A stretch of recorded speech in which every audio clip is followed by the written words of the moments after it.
O problema para os adventistas é que quando coloca negros na história, eles não gostam, justamente porque a líder deles odiava. Vamos ver o que a profetisa endemoniada falou sobre os negros. Ela vetou o casamento entre negros e brancos, impediu os negros de serem líderes na sua igreja, até mesmo de exercerem cargos, tá? Ela proibiu a luta contra o... Exatamente. E ela proibia também que negros e brancos se assentassem nos mesmos bancos de sua igreja, tá bom? Em Êxodo capítulo 20, verso 16, Deus diz para não levantarmos falso testemunho contra o nosso próximo. Em Efésios capítulo 4, versos 24 e 25, o apóstolo Paulo diz para nós nos revertirmos de um novo homem, criado em Deus, em justiça e retidão procedentes da verdade, abandonando a mentira. Cada um fale a verdade para com o seu próximo, porque somos todos membros uns dos outros. E a pergunta é bem simples. O que tem de verdade nessas acusações que a maioria dos críticos que odeiam os adventistas fazem ao dizer que Ellen White era racista? A resposta está no próprio vídeo do crítico, pois ele apenas reproduziu aquilo que outros críticos e acusadores fazem. Professor e acadêmico como poderia no mínimo trazer uma fonte primária, uma única citação de Ellen White, onde ela afirma que não gostava ou que odiava os negros. Mas é aí que entra algo bem interessante e em comum entre os acusadores do adventismo e de Ellen White. Eles nunca sequer leram uma obra completa de Ellen G. White. Eles simplesmente pegam citações isoladas, deturpam para alimentar o seu ódio e apresentar como verdade. A citação que eles mais usam para acusar Ellen White de racista encontra-se no seu livro Mensagens Escolhidas, volume 2, página 343, que diz o seguinte: "Mas há uma objeção ao casamento da raça branca com a preta. Todos devem considerar que não têm o direito de trazer à sua prole aquilo que a coloca em desvantagem, não tem o direito de lhe dar como patrimônio hereditário uma condição que os sujeitaria a uma vida de humilhação." É claro que você vendo essa citação da forma como eu lhe apresentei, pode ser natural que você entenda que esta mulher era racista, onde já se viu fazer objeções com relação a casamento de pessoas brancas e pretas. Mas veja bem, a primeira coisa que você precisa entender é que essa citação está dentro de um contexto escriturístico. Segundo, está dentro de um contexto social, e esse contexto social era um grande problema de racismo, principalmente no sul dos Estados Unidos.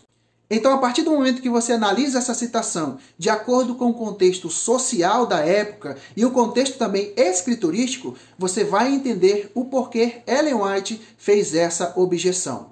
A começar pelo contexto escrito, todos nós sabemos que texto fora do contexto é motivo para pretexto. E o que é um contexto? O contexto é o que vem antes e o que vem depois daquela citação que você está apresentando. Vamos ler o contexto, então? Vamos ver, então, o que Ellen White escreveu antes desta citação. Ela diz o seguinte: "Somos uma irmandade, não importa qual o ganho ou a perda. Temos de agir nobre e corajosamente à vista de Deus e de nosso Salvador. Que nós, como cristãos que aceitam o princípio de que todos os homens, brancos e pretos, são livres e iguais, adotemos este princípio e não sejamos covardes em face do mundo e em face dos seres celestiais. Devemos tratar o homem de cor com o mesmíssimo respeito com que tratamos o branco." Veja que interessante, no mesmo capítulo, ela diz que todos devem tratar o homem de cor, no caso aqui no contexto o homem negro, com o mesmíssimo respeito que tratam os brancos. A pergunta é, cadê o racismo aqui? Agora, por que então ela fez essa observação com relação a casamentos entre pessoas negras e brancas? A resposta está logo depois, quando ela diz assim: "Os filhos destes casamentos mistos têm um sentimento de amargura para com os pais que lhes deram essa herança para toda a vida. Por esta razão, caso não houvesse outras, não deveria haver casamento entre as raças brancas e de cor."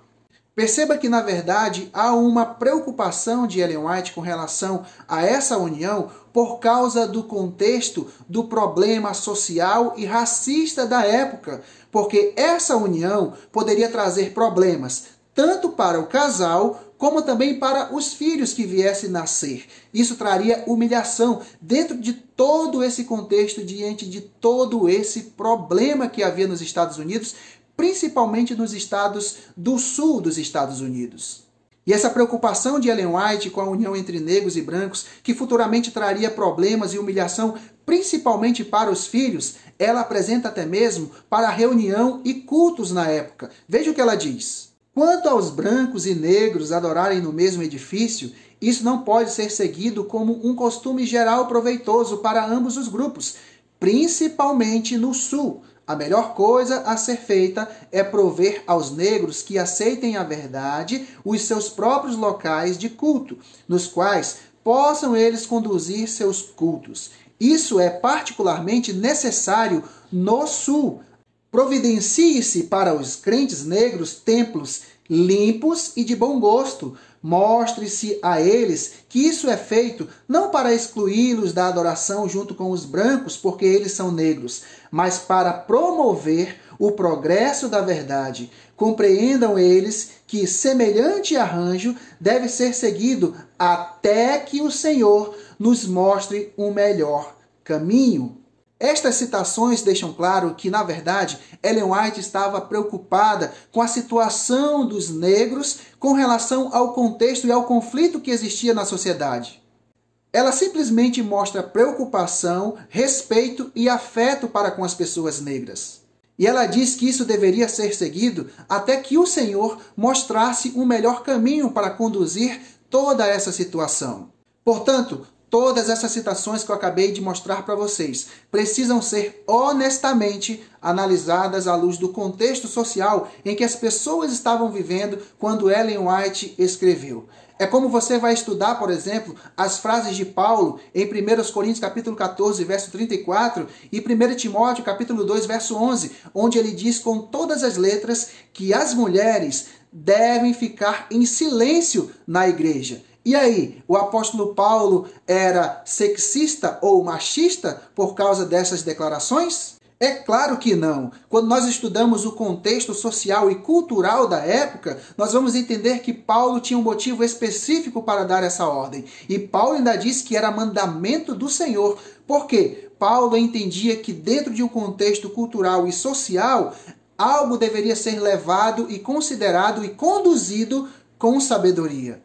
E para acabar de vez com a mentira dos críticos que dizem que Ellen White era racista, eu quero mencionar mais uma citação dela que diz o seguinte: quem quer que da família humana se entregue a Cristo, quem quer que ouça a verdade e lhe obedeça, torna-se filho da mesma família. Os ignorantes e os sábios, os ricos e os pobres, os gentios e os escravos, brancos e negros, Jesus pagou o preço da aquisição de sua alma. Se nele creem, a eles se aplicam o sangue purificador.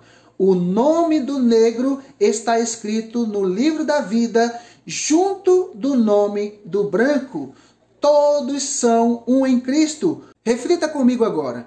Quem que com espírito racista, que odeia os negros, como os críticos dizem, iria dizer tais palavras? A verdade é que Ellen White e os pioneiros nunca foram racistas. Muito pelo contrário, eles lutaram contra a escravidão. Eles lutaram a favor da abolição da escravatura. Você que ouviu por aí dos críticos desinformados e caluniadores que Ellen White era racista, eu indico para você o livro Testemunhos para a Igreja, volume 9, como você está vendo aí na tela, e leia todos esses capítulos aí apresentados. Eu tenho certeza que depois de uma leitura honesta e minuciosa, você vai entender que, ao contrário dos críticos desinformados, Ellen White não era racista. Ellen White era uma pessoa que se preocupava com as pessoas negras.